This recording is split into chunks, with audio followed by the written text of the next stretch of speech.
পৃথিবীর মানচিত্রের দিকে তাকালে এশিয়ার ঠিক প্রাণকেন্দ্রে বিশাল একটি ভূখণ্ড আমাদের চোখে পড়ে। যে দেশটি একদিকে হাজার বছরের প্রাচীন ইতিহাসকে খুব সযত্নে আগলে রেখেছে, আবার অন্যদিকে ভবিষ্যৎ পৃথিবীকে নিয়ন্ত্রণ করার স্বপ্ন দেখছে। বলছিলাম গণপ্রজাতন্ত্রী চীন বা চায়নার কথা। আজকের দিনে দাঁড়িয়ে প্রায় 140 কোটিরও বেশি মানুষের এই দেশটিকে ঘিরে সারা পৃথিবীর কৌতূহলের যেন কোনো শেষ নেই। কেউ কেউ একে দেখে প্রযুক্তি, বিশ্ব বাণিজ্য আর অর্থনীতির এক অনন্য বিস্ময় হিসেবে। আবার কারো কারো কাছে এই দেশ মানেই এক কঠোর রাজনৈতিক নিয়ন্ত্রণ, গোপনীয়তা আর রহস্যর ঘেরা টোপে থাকা এক রাষ্ট্র।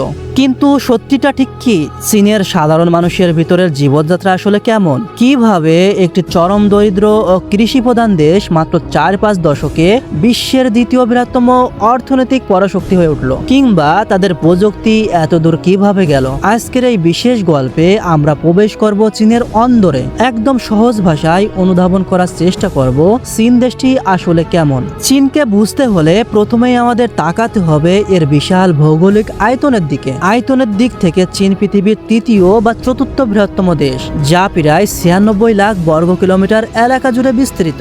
এই দেশটি এতটাই বিশাল যে এর এক প্রান্তে যখন হাড় কাঁপানো বরফ জমা শীত, ঠিক একই সময়ে অন্য প্রান্তে হয়তো মানুষ তীব্র গরম অনুভব করছে। চীনের ভৌগোলিক বৈচিত্র্য এক কথায় চমৎকার। দেশের একেবারে পশ্চিম সীমান্তে দাঁড়িয়ে আছে সুবিশাল হিমালয় পর্বতমালা এবং তিব্বত মালভূমি, যাকে আমরা সবাই চিনি পৃথিবীর ছাদ নামে। এই উঁচু পর্বতমালা ও বরফাবৃত চূড়াগুলো থেকে জন্ম নিয়েছে চীনের প্রাণভোমরা ইয়াংশি এবং হলুদ নদী বা ইয়োলো রিভার। হাজার হাজার বছর আগে এই নদীগুলোর অববাহিকাতেই আসলে গড়ে উঠেছিল প্রাচীন চীনা সভ্যতা।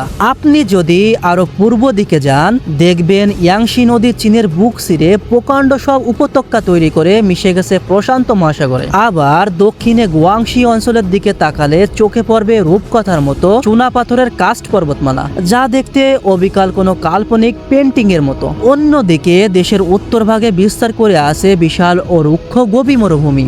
সংক্ষেপে বলতে গেলে সমুদ্রপৃষ্ঠ থেকে হাজার হাজার ফুট উঁচু পর্বতমালা থেকে শুরু করে চোখ জোড়ানো সবুজ উপত্যকা, দীর্ঘতম নদী আর সুবিশাল মরুভূমি, প্রকৃতির এমন বিচিত্র রূপ একসঙ্গে খুব কম দেশেই দেখা যায়। চীনের ইতিহাস কিন্তু 200 বছরের নয়, এর ইতিহাস প্রায় 5000 বছরের প্রাচীন। আর এই দীর্ঘ ইতিহাসকে চালনা করছে একের পর এক রাজবংশ বা ডাইনাস্টি। কুইন রাজবংশ, হান রাজবংশ, টাং রাজবংশ এবং মিং রাজবংশ। এদের শাসনকালেই তৈরি হয়েছিল আজকের চীনের সাংস্কৃতিক ও সামাজিক ভিত্তি। ইতিহাসের পাতায় একটু পিছিয়ে গেলে আমরা দেখতে পাই খ্রিস্টপূর্ব 3য় শতকে কুইন রাজবংশের সম্রাট কুইন শি হুয়াং প্রথম পুরো চীনকে একত্রিত করেন। বহিঃশত্রু বা যাযাবর উপজাতিদের আক্রমণ থেকে নিজের সীমানা রক্ষা করার জন্য তিনি এবং পরবর্তী সম্রাটরা যে প্রতিরক্ষা প্রাচীর নির্মাণ শুরু করেছিলেন, তা এই আজকের বিশ্ববিখ্যাত গ্রেট ওয়াল অফ চায়না বা চীনের মহাপ্রাচীর নামে পরিচিত। হাজার হাজার কিলোমিটার দীর্ঘ এই প্রাচীর আজও মানুষের তৈরি স্থাপত্যের শ্রেষ্ঠতম নিদর্শন। শুধু তাই নয়, এই কুইন সম্রাটের কবরের সাথেই মাটির নিচে পাওয়া গিয়েছিল হাজার হাজার জীবনের আকারের মাটির সৈন্য, যা টেরাকোটা আর্মি নামে সারা বিশ্বে পরিচিত। মানব সভ্যতার বিকাশে চীনের অবদান অতুলনীয়। আমরা দৈনন্দিন জীবনে যে 4টি অতি প্রয়োজনীয় জিনিস ব্যবহার করি, কাগজ, দিক নির্ণয়কারী কম্পাস, বারুদ এবং ছাপাখানা, এই 4টিরই উদ্ভাবক ছিল প্রাচীন চীনা বিজ্ঞানীরা। এছাড়া প্রাচীনকালে চীন তৈরি করেছিল সিল্ক রোড বা রেশম পথ। এই সিল্ক রোডের মাধ্যমেই এশিয়া, মধ্যপ্রাচ্য এবং ইউরোপের মধ্যে বাণিজ্য পরিচালিত হতো। চীন থেকে মহামূল্যবান রেশমি কাপড়, চীনামাটির পাত্র এবং চা পাড়ি জমাতো বিশ্বের দূর দূরান্তে। ফলে প্রাচীনকাল থেকেই চীন ছিল তৎকালীন বিশ্ব বাণিজ্যের মূল কেন্দ্রবিন্দু। তবে ইতিহাসের পথ চলা সবসময় সোজা থাকে না। 19 শতক এবং 20 শতকের প্রথমার্ধে চীন এক চরম সংকটের মুখে পড়ে। ব্রিটিশদের সাথে আফিম যুদ্ধ, অভ্যন্তরীণ মহাবিদ্রোহ এবং পরবর্তীতে দ্বিতীয় বিশ্বযুদ্ধে জাপানের নৃশংস আক্রমণের ফলে পুরো চীন ধ্বংসস্তূপে পরিণত হয়। এই অন্ধকার সময়কে চীনা ইতিহাসে বলা হয় অপমানের এক শতাব্দী। অবশেষে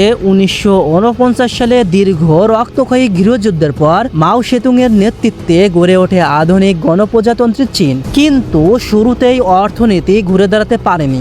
মাওয়ের কিছু বিতর্কিত নীতির কারণে সে সময় চীনের চরম দুর্ভিক্ষ দেখা দেয় এবং লাখ লাখ মানুষ প্রাণ হারায়। চীনের সত্যিকার ঐতিহাসিক মোড় ঘরে 1978 সালে, যখন ক্ষমতায় আসেন বিচক্ষণ নেতা দেং জিয়াওপিং। তিনি চীনের চিরাচরিত অর্থনীতিকে ভেঙে এক নতুন পথ দেখালেন, যার নাম দেয়া হলো সমাজতান্ত্রিক বাজার অর্থনীতি।